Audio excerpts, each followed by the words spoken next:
So Patrick Netherton Show, 1130 The Tiger, 103.3 FM. Rogers Hampton is decked out in all Astros gear, and why not? Because we're going to talk to one of the legendary Astros who now makes his home in the Southland Conference as he took over back in Houston at Houston Baptist. The Huskies are making their way to Natchitoches coming up this weekend. We'll get into Natchitoches in just a second. I'm gonna take care of Coach in terms of food in the Natty. But Lance Berkman joins us now, former Killer Bee, and now the head coach of the Huskies.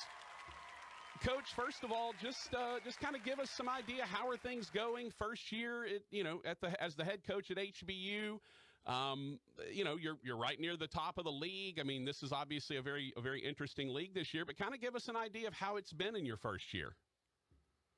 Well, it's been up and down. I mean, there's been some good things. Obviously, the overall record stinks, and I don't like losing, and it's something that we've got to do a better job. Organizationally of just creating more of a winning culture. I think that's a big part of our job. So I'm not happy about that. But as you mentioned, in the conference, we've had a pretty good run. It seems like most of our winning has been in conference play. So we find ourselves halfway through the slate, tied for first place, and we'll take that and hopefully can improve upon that as we go forward. Yeah, it's interesting because when you take over in the first year, and you mentioned culture, and that's obviously a big buzzword in all of athletics, whether you're in the professional ranks or the college ranks, even high school coaches talk about it. What is, and I know it's going to be incredibly hard to define, and maybe this is an unfair question, but what do you see as the Houston Baptist culture under Lance Berkman? Well, I think culture is a real thing, but it's hard to put a finger on it. It's like, how do you describe beauty? Everybody knows it when they see it, but it's hard sometimes to articulate that. And I can think of two examples. I played for the Yankees for a brief period of time and also for the Cardinals. And I can tell you that because of the winning tradition of those two franchises, there was a real difference walking into their clubhouses as opposed to some of the others that you walk into. There's just this expectation that it's not good enough unless you win the World Series. And that's something that there's a lot of factors, I think, that play into that. And, of course, the long history of success in both of those franchises is a big reason why you feel that way. But as far as creating culture, baseball is such a sport of failure. You want guys that, number one, appreciate the opportunity to put the uniform on and go out there and play, because there's a lot of people that don't get that opportunity. Number two, you want guys that are, resilient, that can fight through adversity, because there's a lot of adversity in the game of baseball. As I said, it's a sport of failure, especially from the hitting side of things. So I'd like to have guys that are physically and mentally tough, and tough enough to handle that adversity that inevitably comes. And then, I think lastly, you want a group of guys that truly love and care about one another, and that realize that the relationship's going to go far beyond the scope of one college baseball season. And if you can get those three things kind of rolled into one, so to speak, that I think that is a good start to having or creating that culture. So obviously there's a lot more that goes into it than just that, but as a basic starting point, I think, to answer your question, those are three of the things I'd really like to see from our team. Sure. Let's back up for a second. What made you decide? I mean, obviously you made a ton of money when you were in the league. If you chose not to, you don't have to work another day in your life if you don't want to. What made you decide you wanted to get into coaching, and specifically college coaching, as opposed to maybe working through the minor leagues and ultimately maybe being or maybe is that your ultimate goal, is to get back to the majors and work that way? Why college at this point? Well, I love this age group. I mean, for me, it's about having a positive impact on kids when they are, or I should say young men, when they are at an age where they're coming out of their parents' homes. They're not quite out on their own yet, and they still have the structure of college, so they're making the transition from boyhood to manhood, and to be able to have an influence on guys like that at that time in their lives, to me, is very exciting, and it's something I feel like that I feel a great weight of responsibility. I feel like that's my way of kind of giving back to the game of baseball is just to use my life experiences, my playing experiences, and to help these young men as they make that transition. So we're very passionate about that. My coaching staff feels the same way. I mean, obviously, we love to win games and we're competitive, but ultimately, the reason that I love college is because you can have an impact on someone that could change the course of their life. So that's why I'm doing it, and I'm just thrilled to have the opportunity and excited about it. I'm not a guy that you can. It sounds great. It is great for a while. Wake up, play golf or fish or whatever, kind of do whatever you want. But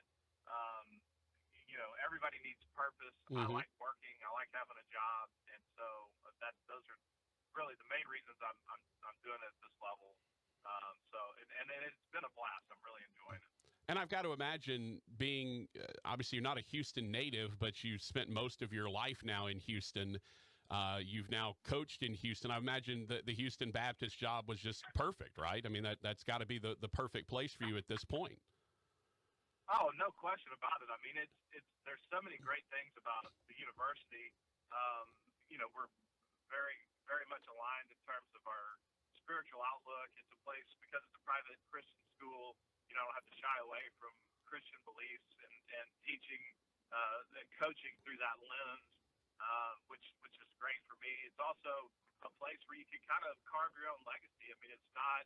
They've had some success in baseball, but it's not a place where you're inheriting the success of long-standing winning programs. So we have an opportunity to kind of build it the way we want from the ground up, and that is very intriguing as well. Like it's a huge challenge. Can we do it? I mean, can we take some of the things that we believe strongly in and apply those and create a winning program and create that tradition so that when people think about Houston Baptist, that's the first thing they think of. Just kind of like what Coach Graham did at Rice. Right.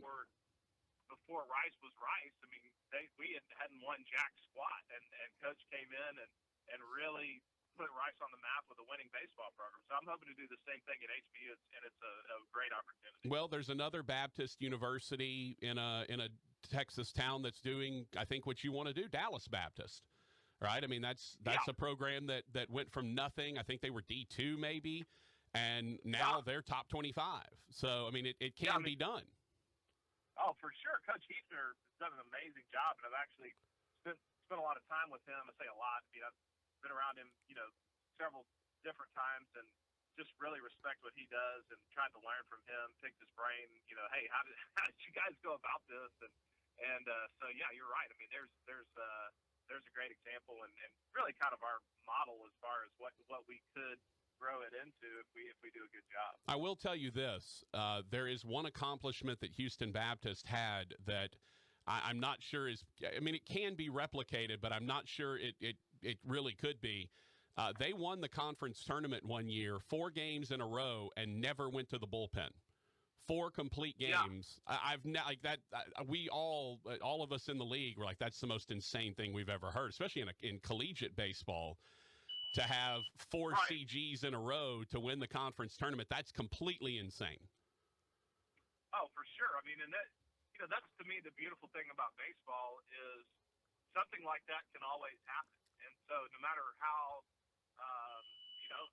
tough the season has gotten to a certain point, like I've been encouraging our guys with that this year. Hey, we're going to be in the conference tournament, and if you win 5 or 6 games in a row, then you're in a regional. So that's what makes it exciting. So it makes it fun and keeps guys interested. How much can you or do you leverage your name and your fame, especially in the Houston area?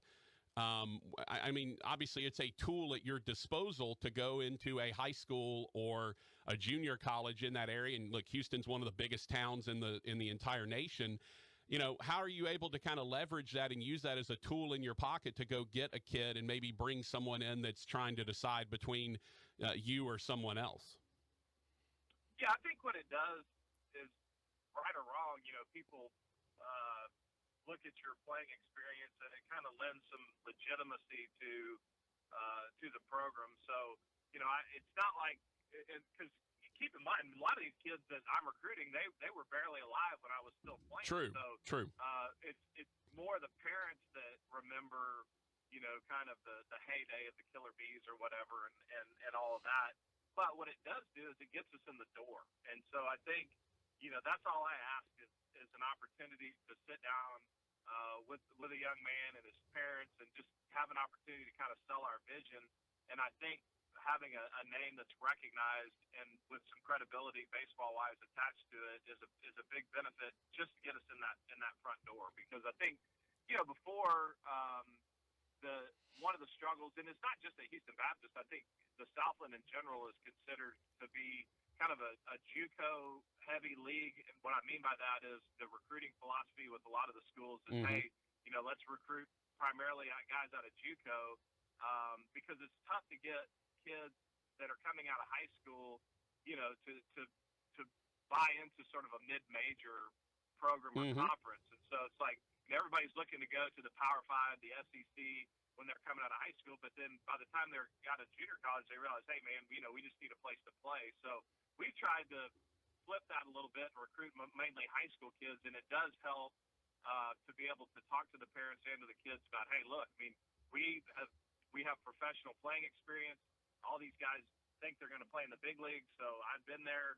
Let me help your son, get to a place where when he leaves us, he's more prepared for professional baseball. So I think there's some selling points there that, right or wrong, we definitely use that to get in the door and to try to convince kids that Houston Baptist is the right school for them. Talking to Lance Berkman, former Houston Astro, member of the Killer Bees, and now head coach at Houston Baptist, making his way to Natchitoches. By the way, have you been to Natchitoches before? Do you know how to pronounce it? Like, kind of give me your lay of Northwestern State and Natchitoches. Did you know anything coming into this weekend? The only thing I know is that, and this is a great compliment I would like to pay to the entire state of Louisiana. The short answer is no, I've not been to Natchitoches, but what I do know is that I played with probably 20 of my career from Louisiana. Yeah. And every single one of them was a fine human being. I've never met anybody from Louisiana that I didn't just think the world of. It's some of the best people anywhere. I mean, I'm convinced. So I've always looked forward to going to Louisiana. We've already been to Ruston this year. Yep. Been to Lake Charles. And Lake Charles, and you find the hospitality is off the chart. It really is. So I'm looking forward to checking it out. Yeah, I can tell you, you haven't met me yet. I think I'm the one person in Louisiana that you don't want to meet. I think I'm the bad egg. Well, I'm sure there are some. Yeah, no, there's some. Met any yet. Hey, look, I work at a radio station. I promise you, half these people are jerks. I can tell you that. Hey, one thing I will tell you is, and I don't know that if they'll do it this weekend, they typically do, though. Typically, the outfield cooking club, which is not actually in the outfield, it's in right field, does cook for the opposing team. I think on Sunday they usually will send y'all off with some goodies. I will tell you the number one rule of eating in Louisiana is don't ask what's in it, just eat it. Right. All right. Yeah. Don't want to see how it's made. Right. How to make the sausage, but it tastes good. Yeah. Right. It might be possum in there. It might be a nutria rat. Like, you don't know what's in, and it could be just chicken. Right. It could be a benign ingredient, but just don't ask. All right. Right. I'm going to give you a quick Natchitoches tutorial, because I want you to be ready to go, because I feel like you're like me. You probably enjoy a good meal. So when you get to Natchitoches, there's going to be a couple of places you need to hit. The first is the French Market. It's a gas station. Okay. Y'all will probably be staying out by the French Market gas station. There's a couple of hotels out there. My guess is you'll be staying out there. Go in there and eat anything you want off of their menu. It's literally a gas station. It has some of the best food you'll ever eat in your entire life. If you've never had a Natchitoches meat pie, they have those at the French Market gas station, but they also have them in a place called Lazione's in downtown Natchitoches. If you go to downtown Natchitoches, it's probably like a lunch on Saturday kind of thing. But if you go to downtown Natchitoches, about any place you step in to eat is going to be delicious. Lazione's is where the Natchitoches meat pie was invented. It's one of my favorite spots. I promise you, you cannot go wrong in Natchitoches for good food. And again, I'm pretty sure they're going to feed you on Sunday on your way out the door. So they'll take care of you, brother. That's what I'm talking about. I mean, the hospitality of Louisiana is amazing. I mean, like when I was a freshman at Rice. We played in the LSU regional, and we happened to win, and we eliminated LSU. The next day, their fans showed up to cheer for us when we were playing against Cal State Fullerton. So it was, I mean, like, you know, they cook for you. I mean, it's just great. Louisiana's a wonderful place.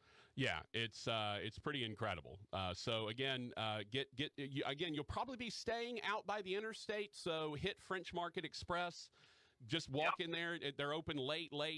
Go in there and get you a Natchitoches meat pie. Go in there and get you some alligator sausage. I promise you won't be disappointed. And then get anywhere downtown Natchitoches. And just if you visit, is beautiful. And by the way, bring the family back during Christmas time, because they have one of the best light displays in the entire country. Millions of lights, Christmas lights in downtown Natchitoches. So it's a great little vacation destination. Yeah, no, and I'm trying to look. My boy Hambone here is a massive Astros fan. He loves you to death. I'm trying to get him to come down on Saturday. He is a hermit. He does not leave his home. So I may need you to do a little convincing to get Hambone out of his house and come down with me to Natchitoches on Saturday and hang out. So can you?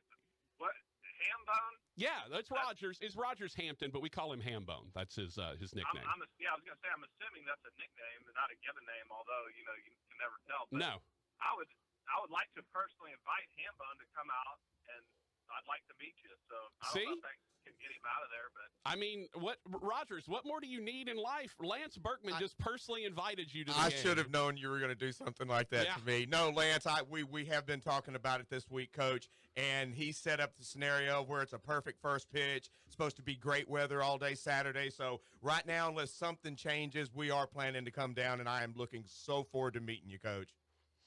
Man, likewise. Yeah.